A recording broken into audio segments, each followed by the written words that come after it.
best game of the tournament so far. Portugal left licking their wounds after defeat to the previous world champions before France, Germany.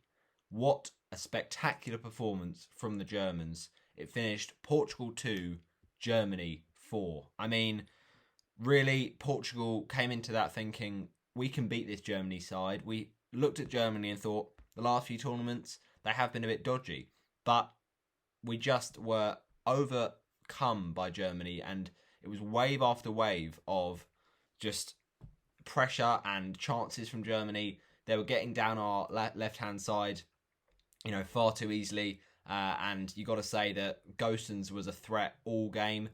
Robin Gosens, the fullback, just tormented that back line for us. And Ronaldo was in amongst the goals. A fantastic team goal from Portugal, but it wasn't enough to steer us to victory. And that is a big blow because it now evens up the group and it's very much all to play for. That group now is just anyone's guess, and it is a bit nervy because it means that against France, we simply have to get a draw. There is some unlikely scenario that we lose to France and still go through, but basically it's unlikely because you need to finish pretty much on 4 points to be through and to have one of the best points of the third place teams. So a point is needed. It's as simple as that, really. But we need to perform a lot better than we did against against Germany, against France on the game on Wednesday, because it was just, we scored the goal and then we completely lost possession. We kept giving it away. We couldn't get the ball off Germany, and they were just coming at us wave after wave after wave. So yeah, 6-goal thriller. Portugal 2, Germany 4. And at the end of the day, with Germany, you got to put your hands up and say they were the much better team on the day. They went into it desperate. They needed to get something from the game because of that France loss. So in that respect, Portugal, had a bit of a disadvantage in the fact that we'd won our game. So we'd kind of felt, all right, hopefully get a point off one of Portugal or Germany. But it's kind of a game that we're not as much, needing, if you get what I mean. Germany were desperate, but they were just magnificent. Kai Havertz, what a performance. He always seems to torment Ruben Diaz when he goes up against him. Serge Gnabry was lively all game, and he really should have got more goals, but he's always getting in the right positions. Robin Gosens, as we said, and with Portugal, the build-up play, the counter-attack was their only way through. And at the end of the day, it's a worrying perspective from my point of view, because in games we need to control them more. Against these bigger sides, you've got to kind of just exert your authority on a game better, for that to be our only way through the game to counter-attack on the odd chance that we get the ball off Germany, which was very, very infrequent, if I've got that right. Then it was just like we were kind of just praying for something. We weren't making it happen. It was a game of frustrating margins and frustrating kind of turnabouts. And Germany, I think there was something about the way Germany started off. They looked quite, well, I don't know if it's the right word, but they almost looked a bit like they'd already won, which sounds weird because it was such a big game for them. But Portugal started off much more willing to press, and then that left gaps in behind when Germany lost the ball. And, there was so much early pressure from Germany. It was unreal. A really good save from Patricio. And like I said, Portugal giving the ball away needlessly at times, and just lots and shots. And of course, we had a let-off really with that goal that was scored by Gosens. And it was given as offside. Serge Gnabry interferes with play, but it's inches. And that was just like a moment we did well to escape and got the goal. I mean, first of all, that Bernardo Silva ball over the top is just beautiful. Like, it's so well measured, and it's perfect because, Germany were pressing us, but they were also running back, so it left in spaces in behind. And the run that Ronaldo made, I mean, it's from a Germany corner, and Ronaldo does so well to head it away, doing the defensive part of the game as well. But then it doesn't matter. We get the ball from Bernardo Silva, and Ronaldo is just off. He's just off on his mission, and he's running like the speed of light. So good in his positioning, so good in his pace, and he gets in that position that you want to be. And it's a fantastic ball from Bernardo Silva, but Jota still has a lot to do there. He still has to bring it down. he still has to have the awareness to not shoot in that position and give it to Ronaldo. You wonder if it was the ball on the other player there from Ronaldo, whether he'd have done the same. But he's learnt that over his career to actually make the better pass in the situation, and Jota got it spot on in that scenario. Just kind of one touch with his chest, and then just not necessarily passing it because then he could overhit it, but he almost just prods it in the right power and the right direction towards Ronaldo. And Ronaldo was never going to miss from there. He was cool as a cucumber and put the ball away. Once again, another record-breaking moment for Ronaldo. He is just so lively, and 3 goals in the first 2 games is fantastic for him. So, yeah, he really is proving all those people wrong that think he's not the GOAT, because he is at this point. He's very, very good, and he scores goals on big occasions. It's as simple as that. I know that was more of a team goal rather than an individual one, but it was a fantastic goal nonetheless. And then the game kind of just starts to, get out of control a little bit. I mentioned how Germany had that pressure before, and, against France, Germany didn't look that ruthless. They had chances through Serge Gnabry, who kind of just hit the ball into the ground and it went over the top.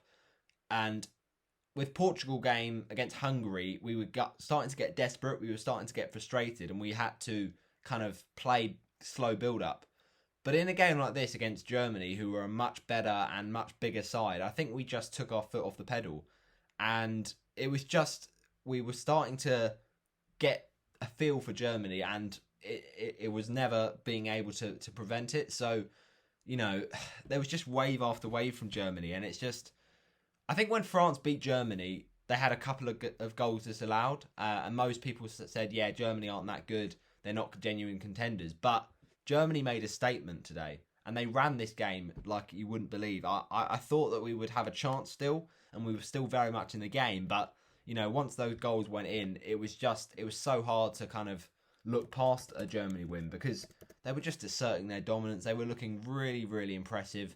And all of their goals, you've got to say, from Germany were really well, created and well finished at the end of the day. So to see that goal go in through the touch of Ruben Diaz is a gutting shame. I mean, the ball in, to be fair, is a decent one from Germany, but I just feel like he needs to get the right side there, Ruben Diaz, of Kai Havertz, because he's such a difficult player to play against, and he just gets the wrong side, and it's just very frustrating. 15 minutes in, get the lead, but no, once again we concede. But what followed after that was just a nightmare. The second own goal for Portugal in the game, and it was just giving them to Germany on a plate. And they had good build-up play, but it's just so frustrating, so unlucky when an own goal is scored, and we did it again.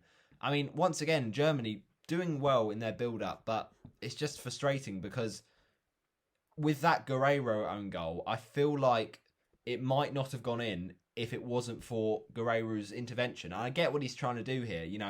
The ball in is perfect from Joshua Kimmich, but then it's played out to Gosens, and it's really frustrating because you want to get in front of the defender, but also you want to get the right side, and getting that balance. The ball in for that Diaz own goal was hard to defend from Gosens. Really kept his eye on it. Maybe you could say Semedo should have done better to block it, but Diaz was unlucky there in his kind of tussle with Hummels. But then the second one, I just feel like it's just a bit of a mistake, because I think the defending there needs to be looked at. We weren't alive to the situation. We should have cleared it away and not let them get it back again. And it's so frustrating when the fullback just gets there, just keeps it on, and Germany just get that back into the box to kind of keep it alive.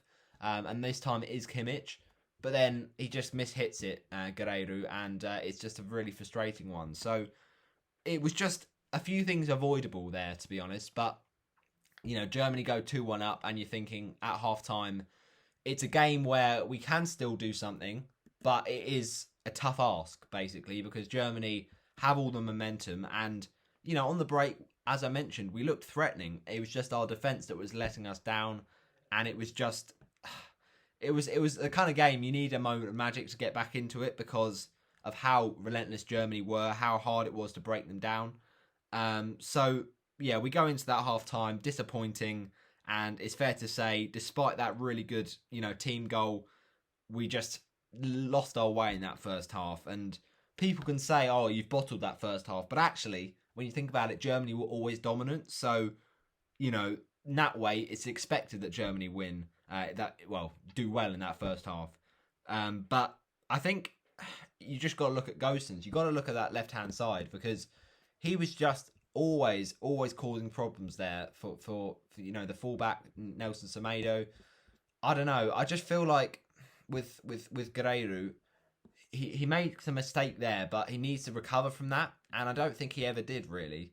So Gosens did cause that team a lot of problems, and Guerreiro the same. But I think we still had enough quality on the pitch to carve out Germany and get back into the game. And I thought Bruno Fernandes was really, really poor on the day. Just struggled to, influence things.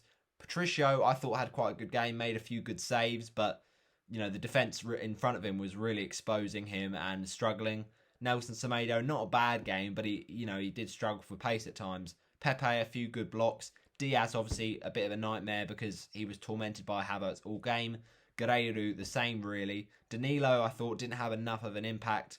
Bernardo Silva, I actually thought, was one of our best players against Germany. But, he got the assist of the assist for the first goal. And he's so good at, finding that ball to the right player, finding the vision. But at the end of the day, it was a gutting blow for us to see him go off injured and substituted for Renato Sanches. But saying that, Renato Sanches put in a man of the match performance when he came on off the bench. I mean, that guy, how he's not starting some of these games over William Carvalho. Now, I know Carvalho's got a lot of experience for us. He's a wise head. He's very good at, shielding the ball and working the space and finding, little links between the defence and attack. But, Renato Sanches, he can't do much more. He's been amazing in the first game against Hungary and amazing especially today because he scored, screamers in his time, and he's done that with a great shot against Germany. It's just destined to go in. And you think, allow it post. Just let that go in. But, defensively, in his side of the game, tackling the ball, winning it back, he's so good at that. So, amazing performance. I think Bruno Fernandes, in terms of the passion and the energy that he showed in his performance, Sanches, Fernandes could take a few notes from him, to be fair. Jota, I think Jota had a very good game and, of course, got a goal and an assist. Very unselfish performance from, I think, Jota. He could have at times scored goals in the game up at Hungary, but, he didn't, make the pass. But today, we saw a bit more of his, intelligence side, and he scored a really good goal in the respect that he's always there ready for the back post, and Ronaldo does so well to hook it back to him. Then up front, Ronaldo is Ronaldo, he scores once again. So, in terms of the substitutes, apart from Sanches, I thought, once again, Rafa Silva trying to do his best, influence the game, but he was quite quiet. Andre Silva also, we tried to bring on another forward, but it just didn't have enough in the game. And João Moutinho, of course, coming on for Bruno Fernandes. So, it is unbelievable, that Germany squad. They have got so much strength and depth, and I just feel like we were a little bit slow in our build-up, a little bit slow at the back, and that's what led us to giving away the ball so many times.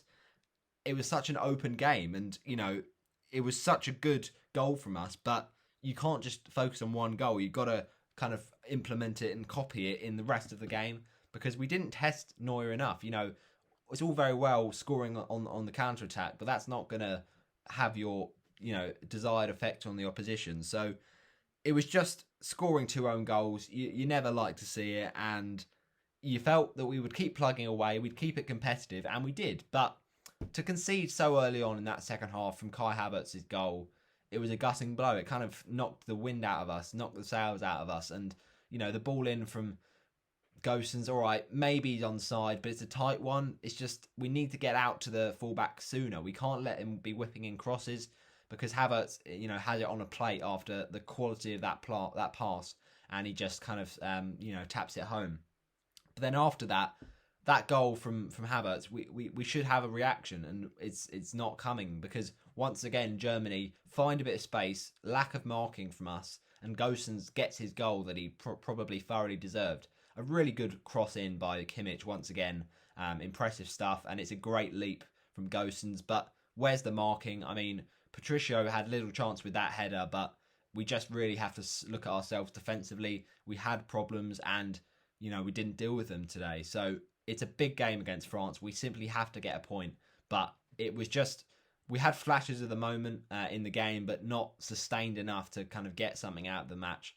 Like, as I mentioned before, Ronaldo did so well to kind of keep on running and get to that ball, to hook it sideways, and Jota has to finish that. And you think at 4-2, you're like, all right, maybe we might just have something in this. And we just weren't at it today. I think that's the main thing to take from it. But every goal counts in these Euros, because if we do finish third or second, goal difference will be so important. So at 4-2, I was like, come on, vamos. We still got, more over 20 minutes to go. You never know in football. And the 4-4 draw would have been amazing. But you just got to say Germany were impressive. They deserved it.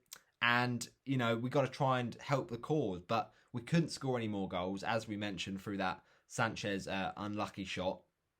So it is very, very difficult to see a way through this Germany team. But they roared back, and they've got very good strength and depth and a lot of youth coming through. So the scenario for us is lose to France and we're out if Hungary beat Germany and if, the third place teams are much higher than us.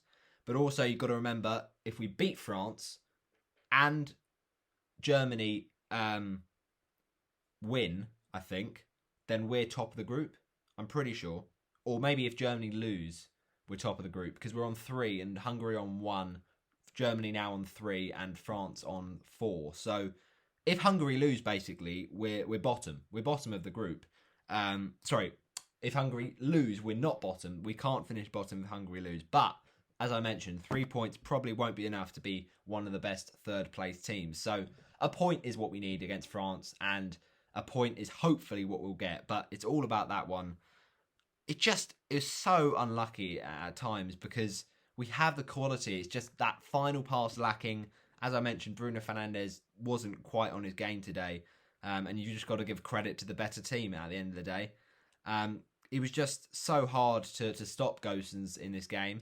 And it's a crazy, crazy game. The group of death, as I mentioned, is now blown wide open. And we go again against France on Wednesday. But thanks for watching my review of Portugal 2, Germany 4. It was quite a depressing game to watch, because it was just wave after wave of Germany attack. And we had good moments, but we were very much, squashed in this game. After taking the lead, it was just relentless from the former champions from 2014. So let's see if we can bounce back and get at least something to get through to the last 16 on Wednesday. But thanks for watching. See you later.